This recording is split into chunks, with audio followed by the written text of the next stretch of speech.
Bonjour, c'est Stéphane, votre ingénieur consultant en système d'information.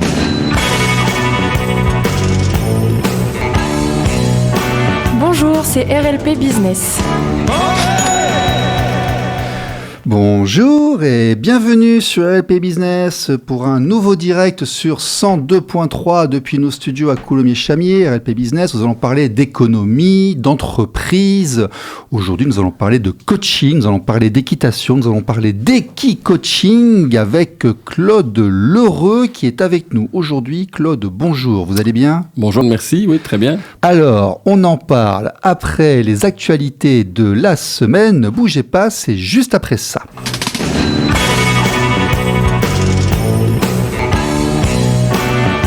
Les actualités. Alors en France, les métiers du coaching et de l'équitation prospèrent. La quête du bien-être, de performance, de loisirs. L'équitation, troisième sport français avec 700 000 licenciés, génère 11 milliards d'euros et emploie 65 000 personnes. Nous avons 9 500 centres équestres qui produisent 555 millions d'euros. Avec les courses hippiques au PMU qui pèsent lourd. Nous exportons des chevaux. Les chevaux ont des coûts élevés et les métiers équestres, réglementés par le BPJEPS, emploient 114 000 personnes, dont 25% de moniteurs. Premier secteur. Deuxième secteur, le marché du coaching, estimé à 750 millions d'euros en 2024, croît de 12% par an. Il y a de plus en plus de coachs. Le coaching professionnel, publicité par 70% de cadres et de jeunes talents, répond à un besoin d'agilité dans un monde incertain. Les entreprises investissent massivement, 86% notent une hausse de productivité. Le coaching sportif en ligne, boosté par des plateformes comme TrendMe, s'inscrit dans un marché du fitness, on en avait parlé ici notamment, et 58% des Français privilégient le sport libre. Mais l'absence de régulation du terme coach pose problème, 53% des Français le confondent avec du conseil, et seuls 4 000 à 20 000 des 100 000 coachs sont vraiment certifiés. Alors, coaching, équitation, équi-coaching, c'est le métier de Claude Lheureux. Moi, j'avais envie de lui demander, là, trouver un secteur de niche et y faire du coaching, c'est porteur. C'est ça la solution ? C'est une des solutions, oui. Ce n'est pas la solution, mais c'est une des solutions, bien sûr. Pourquoi ? Pour moi, ça va beaucoup plus rapidement qu'une séance de coaching simple. D'accord. Parce que le cheval ne me laisse pas le temps de réfléchir. À une époque, on envoyait les employés faire du saut en parachute ou à l'élastique, un truc comme ça. Et là, maintenant, on les envoie faire du cheval en même temps. Une grosse boîte de France a envoyé ses managers et ses équipes faire de la rando à cheval, en bivouac sous tente, pour souder les équipes. Il fallait par tous les temps. J'ai une grande amie à moi, dans le Tarn. Donc, elle a fait ça pendant quelques années quand même. L'équitation comme outil de formation, de management. Alors l'équitation comme outil de formation et de management, l'équitation je ne suis pas sûr, mais le travail à pied avec le cheval tel que l'équi-coaching, l'équithérapie, c'est un secteur un peu différent, on peut en parler, mais en équi-coaching, oui, on travaille que à pied, je fais monter personne. Je veux dire par là, vous apprenez aux gens à gérer leurs émotions, à gérer les autres. C'est du management quelque part. Donc quelque part, c'est de l'école pour management. Vous travaillez, vous renforcez, vous créez, vous vous occupez en fait des managers de maintenant ou en devenir via l'outil du cheval, c'est ça ? C'est ça, c'est ce qu'on peut appeler le soft skill. Développement, de développer ça. D'accord, très bien. On en parle tout de suite. C'est l'invité de la semaine, c'est Claude Lheureux. Ne bougez pas, c'est juste après ça.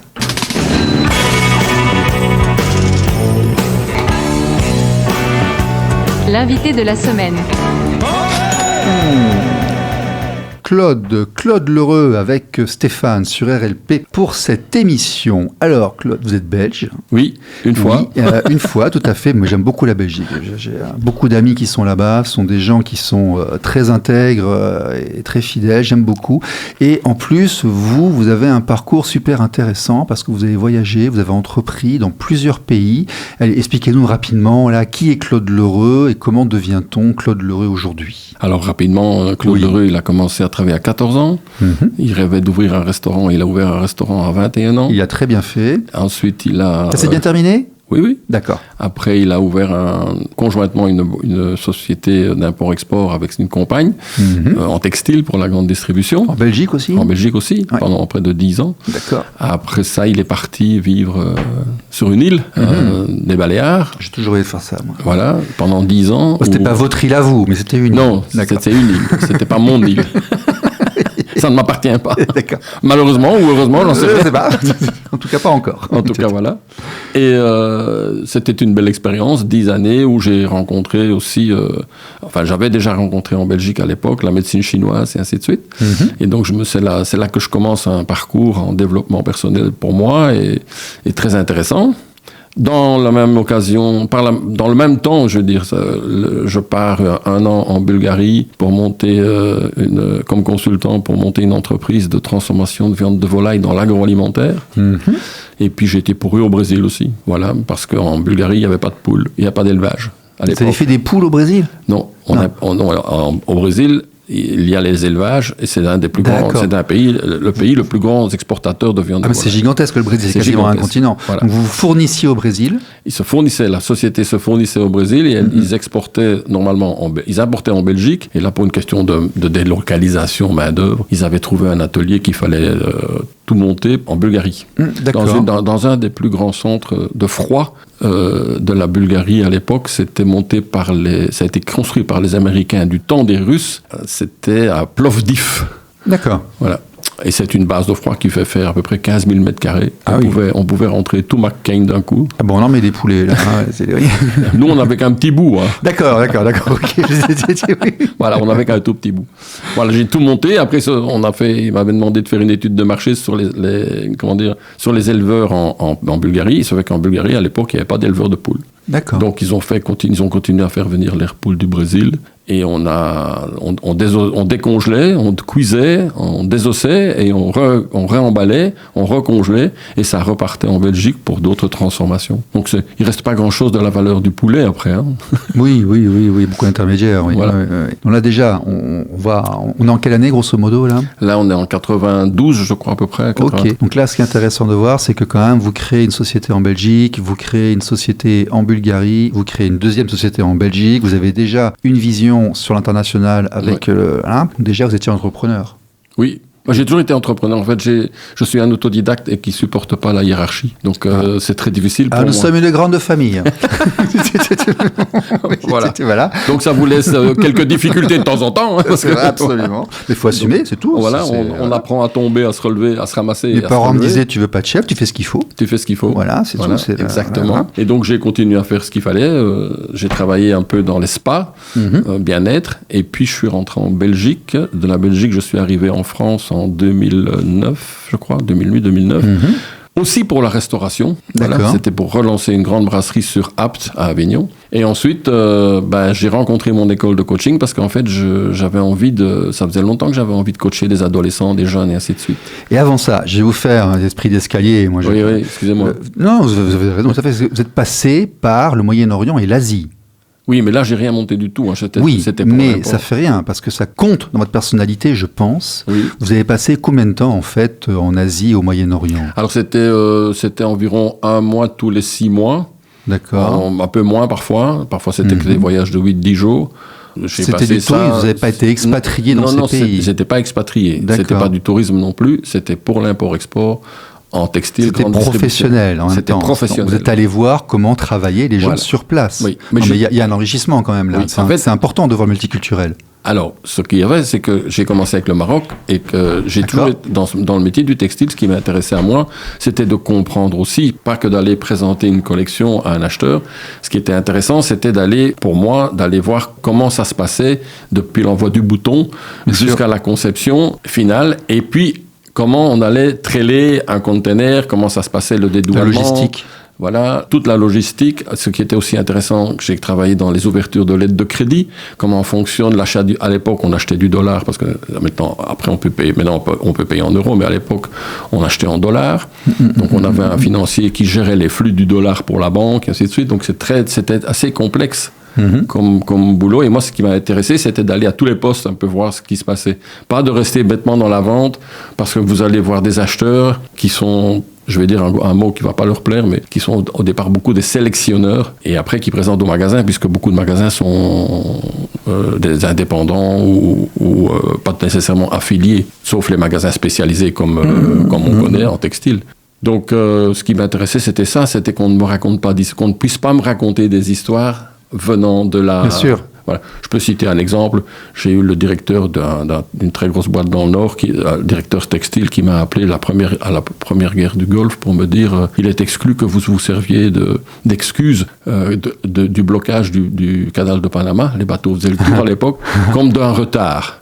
Et moi, je lui ai répondu on avait 3 têtes de banc, donc c'est vraiment des trucs avec des centaines de milliers de pièces, des dizaines certainement. Et je disais, si vous ne voulez pas les pièces, vous me le dites tout de suite. Hein. Moi, je les vends à quelqu'un d'autre parce que moi, je ne suis pas le capitaine du bateau. Oui, donc, je ne vais pas accepter votre... Voilà. Et c'est ça qui était intéressant, c'était d'être au courant de tous les mouvements, comment ça fonctionnait. Voilà. Et j'ai assisté à des chargements et de déchargements de containers dans le port de Hong Kong, par exemple. C'était hallucinant, il y a 30 ans. Donc ça, c'est intéressant. Vous êtes allé voir et vous êtes allé travailler avec des gens qui étaient situés au Maroc, qui étaient situés à Hong Kong, qui étaient situés, vous m'avez dit, en Malaisie, c'est ça? Non. En Indonésie. En Indonésie. Et en Inde. Et en Inde, et ok. Et vous m'avez dit aussi au Moyen-Orient, Bangladesh, ou je sais plus. J'ai fait un petit tour au Bangladesh. Mais c'était pas... Voilà. Mais on peut voir qu'il y a des différences culturelles. Et on peut voir qu'on ne manage pas les gens de la même manière. Par exemple, je sais que quand j'avais mes ingénieurs thaïlandais, je ne leur parlais pas de la même manière à mes ressources que... non, autrement ça ne marche pas. Et c'est le problème de l'outsourcing, c'est le multiculturel. C'est là que beaucoup de gens se cassent la figure lorsqu'ils font de l'international. C'est qu'ils vont commencer à parler aux gens qui sont en Inde, au Maroc et autres, comme à leurs voisins ou à leur staff. Et là, ça passe pas. Ça, c'est exclu. Eh bien oui. On ne peut pas... Moi, ce que j'ai retrouvé dans l'intérêt de travailler, c'était cette multiculture. Oui.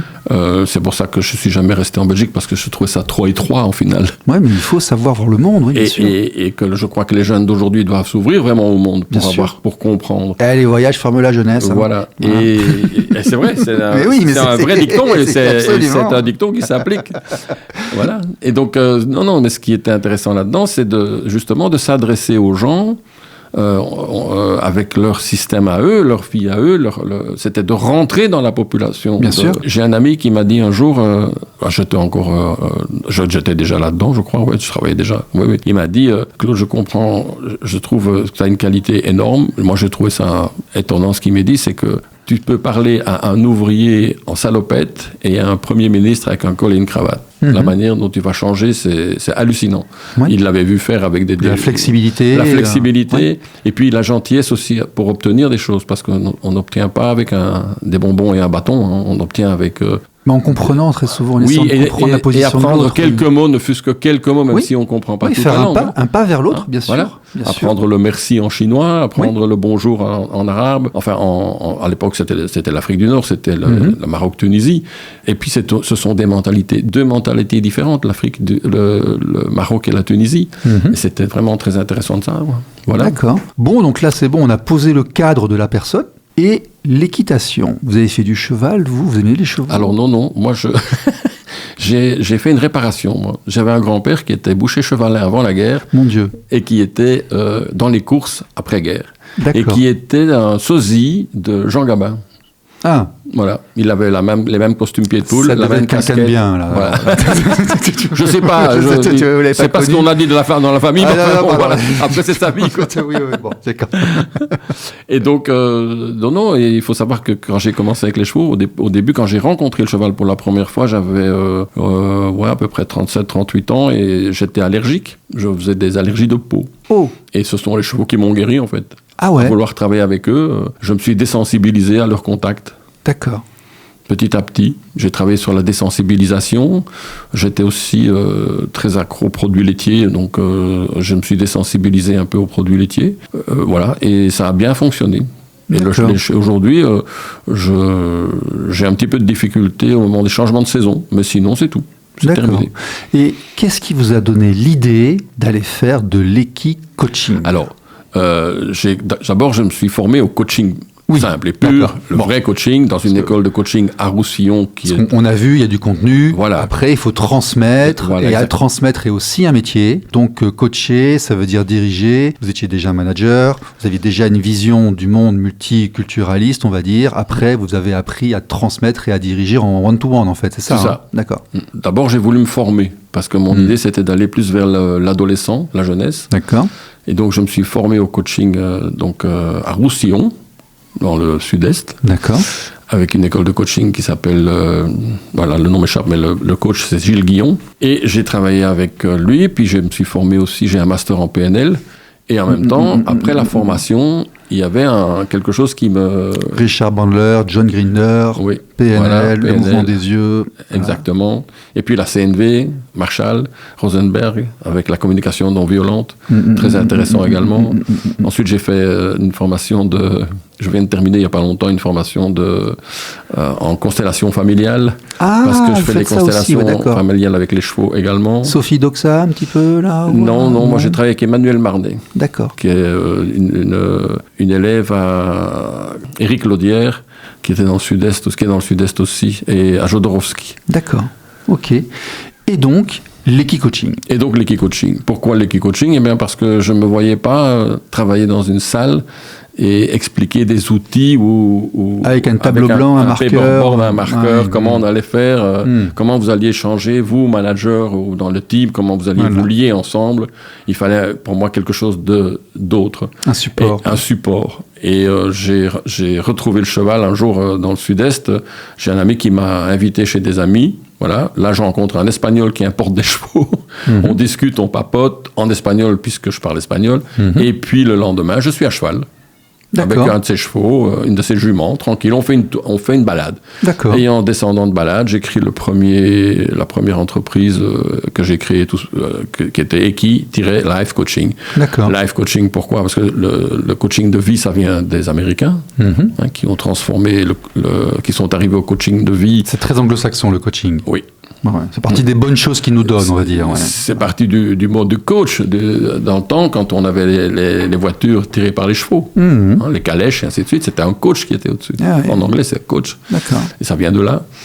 Et donc les États-Unis avaient un petit peu d'avance, quand même, comme d'habitude, sur l'Europe.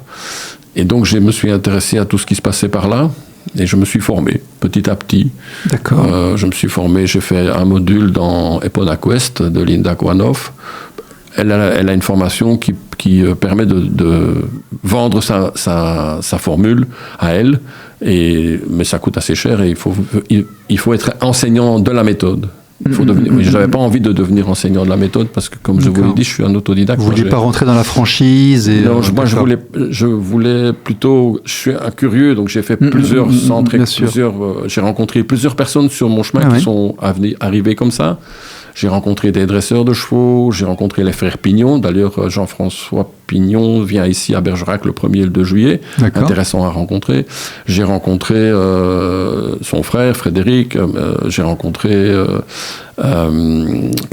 Isabelle Penet qui a écrit 3 bouquins et j'ai rencontré plein de gens autour du cheval et de l'équi-coaching.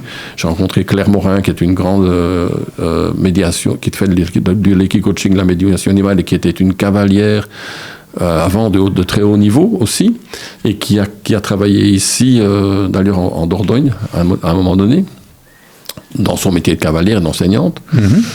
Et voilà, donc encore une fois, curieux de voir et de connaître. Je n'ai jamais monté une propre structure. J'ai travaillé avec beaucoup de structures différentes, ce qui m'a permis de rencontrer pas mal de chevaux différents. Et de caractères différents. L'équi-coaching, ça sert à quoi ? Qu'est-ce qu'on peut faire avec ? Qu'est-ce que ça apporte aux gens ? En quoi c'est bien ? Dites-nous.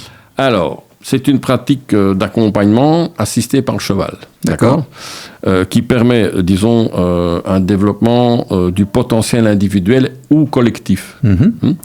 C'est beaucoup travaillé dans le cadre d'objectifs professionnels ou personnels.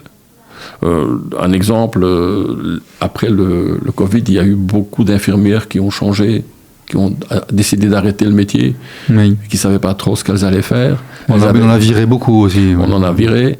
Et donc, j'ai accompagné pas mal de ces femmes pour se reconvertir. D'accord. Elles avaient déjà une idée de leur reconversion, mais bon, c'était un peu sinueux pour prendre des décisions. Le cheval ne vous permet pas d'être indécis. D'accord. Donc, voilà. Et donc, j'ai accompagné pas mal de ces femmes. C'est un animal qui agit comme un révélateur. Hein, et c'est un partenaire d'expérience, en fait. D'accord. D'accord. Donc, comment expliquer ça? On ne peut pas mentir au cheval. Moi, je dis toujours qu'à moi, vous pouvez raconter ce que vous voulez quand vous êtes face à lui. Et ça s'est vérifié tout le temps, et ça s'est vérifié il n'y a pas encore très longtemps. Parce que je crois que vous avez reçu ici Xavier Van der Hagen du BBE. Oui, Xavier, on te salue. Je voulais faire un petit coucou à la fin, effectivement. Et vous êtes un ami avec Xavier, d'ailleurs, Van der Hagen, oui, du oui. BBE. Hein. Et en fait, en parlant de rencontres et d'autodidacte dans la vie, un jour, je l'avais vu sur YouTube à lui. Et je me disais, il fallait que je rencontre ce mec un jour. C'est parce que ça m'intéressait, son stand-up. Et je l'ai retrouvé en rentrant dans le BBE sans savoir qu'il était là, parce que ce jour-là, il n'y était pas. D'accord. Je me suis assis à côté de lui à la brasserie à Bergerac, sans savoir, c'est en me retournant, en se regardant l'un l'autre, que j'ai dit, mais moi je vous connais, je vous ai vu sur YouTube, et le gros truc qui nous a reliés, c'est qu'en fait, nous avons fait la même école de coaching.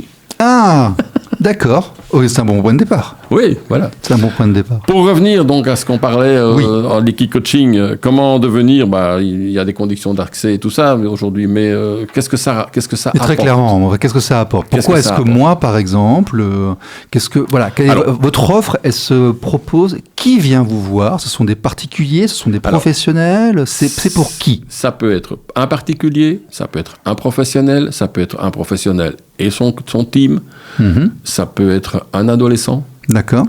J'ai coaché pas mal d'adolescents. Sur le site web, on les retrouve. On retrouve pas mal de témoignages, d'ailleurs. Ça peut être des personnes en perdition, en perte de repères. On va travailler 5-6 séances minimum. Là, aujourd'hui, même, je propose plutôt des séances sur 3-6 mois. Parce que pour avoir un accompagnement qui sort, parce que 3 séances, c'est très court, en fait, en changeant de travail. Ça peut être pour un objectif, un manager qui a besoin qui se fixe un objectif. Alors nous, on travaille beaucoup sur le management consensuel, pas sur le management de rapport de force. Parce que je crois que plus on met la pression à quelqu'un, moins ça va fonctionner. Plus on lui donne un objectif, et on lui fait confiance, plus ça peut fonctionner, en fait. De toute façon, comme on l'a dit en off, le cheval, il fait 500 kilos. Alors, c'est ça. Et s'il veut pas, si on lui dit pas comme il faut, ça va pas. Nous pouvons, voilà. C'est pour tous les gens qui croient que le contrôle existe dans la vie, en fait. Qui croient que nous contrôlons nos vies. Que nous contrôlons tout. Ou que nous contrôlons tout. Parce qu'on ne peut pas tout contrôler, bien sûr. Dans une entreprise, un entrepreneur ne peut pas tout contrôler. Bien sûr. Il a besoin de gens dans la restauration. Nous sommes très indépendants et individualistes en France. On a vraiment besoin d'apprendre à travailler collectivement, ensemble, et le cheval est un très bon support. Moi, j'aime beaucoup les chevaux pour ça. C'est que, quelque part, il y a une espèce de transmission émotionnelle, non verbale, qui se met en place, et on n'est pas en train de lui dire où mettre les pieds, où mettre... voilà, c'est vraiment... En fait, on va travailler que sur le ressenti. Oui. On va travailler que sur l'inconscient de la personne. Oui. Et c'est elle qui fait ses prises de conscience. Un coach, c'est pas un conseiller. Hein. Un bon coach va amener la personne à trouver elle-même la solution. Ouais. Et le cheval, parfois, dans les outils que je propose, il faut trouver la solution. Le management, c'est faire faire, et donc on va aller à un objectif, il faut atteindre quelque chose, et c'est avoir le moyen d'atteindre cette quelque chose. Exactement. Comment vous démarchez vos clients? Parce que maintenant, à votre compte, vous avez des clients. Qu'est-ce qui va faire que des gens vont aller voir Claude Lheureux et ses chevaux? Quel est le discours? Alors, je sais pas, en fait, un coach, c'est un peu comme un médecin. D'accord. Vous n'allez pas trouver un coach comme ça. Donc c'est du relationnel. C'est du relationnel. D'accord. Et ensuite, je crois qu'il y a la même déontologie qu'en médecine. On ne va pas parler de Pierre-Paul Jacques qui est venu chez moi, ou d'un artiste ou des choses comme ça. Je ne vais pas citer des noms, d'accord. Et pourquoi on viendrait chez moi plus que chez un autre? Ça, je crois que c'est une question de feeling. J'ai beaucoup de gens qui m'ont trouvé par Internet, qui m'ont dit, moi, ça me parle ce que vous dites, ça me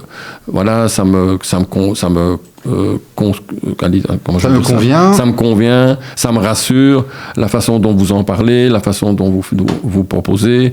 Et je propose toujours aussi une séance de découverte.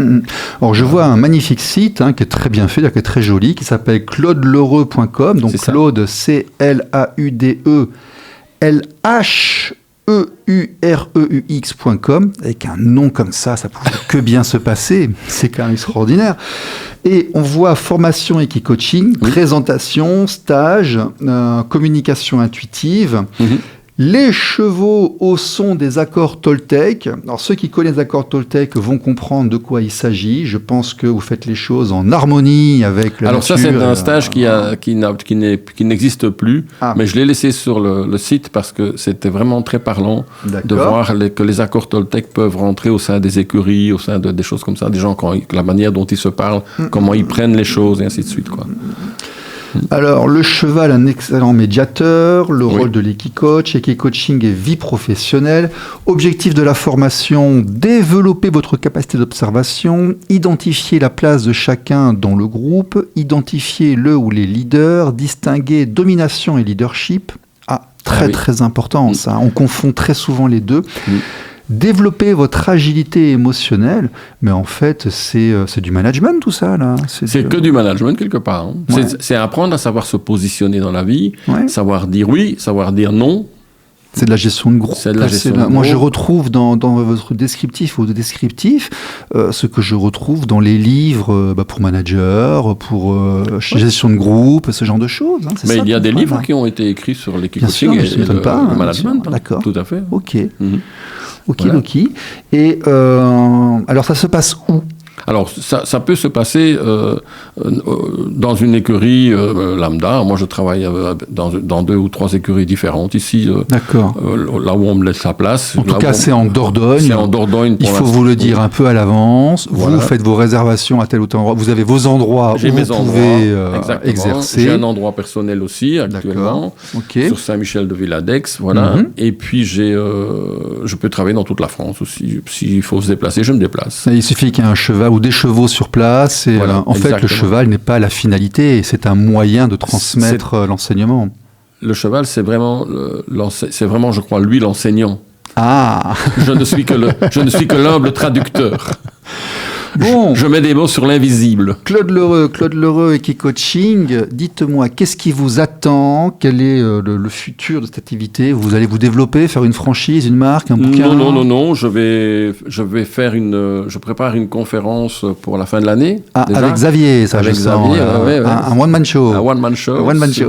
Je crois, le titre était encore un peu flou, donc je ne sais pas si je dois le donner tout de suite. C'est vous qui voyez. On le répétera pas trop. On va pas trop le répéter. Tout est possible. Tout est possible. Voilà le titre. Par Claude Lereux, autodidacte. D'accord. Voilà. Je suis aussi sur une plateforme qui a été créée par Xavier, qui s'appelle mes.formation.professionnel.fr. Ce qui permet d'avoir tout ce qui est OPCO et ainsi de suite. Voilà. Donc les gens peuvent... Calliope, etc. Calliope. Calliope vous finance. Ah oui, Calliope finance. D'accord, super, magnifique. Voilà, Calliope peut me financer, oui. D'accord. Voilà. Ok. Claude, merci beaucoup d'être venu. Merci à vous. Je répète, claudelereux.com. C'était une bonne émission. Je vous dis à vous tous à la semaine prochaine. Et puis Claude, encore merci d'être venu. Merci à vous.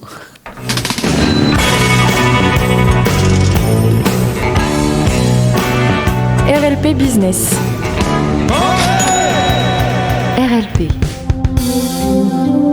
Radio libre en Périgord.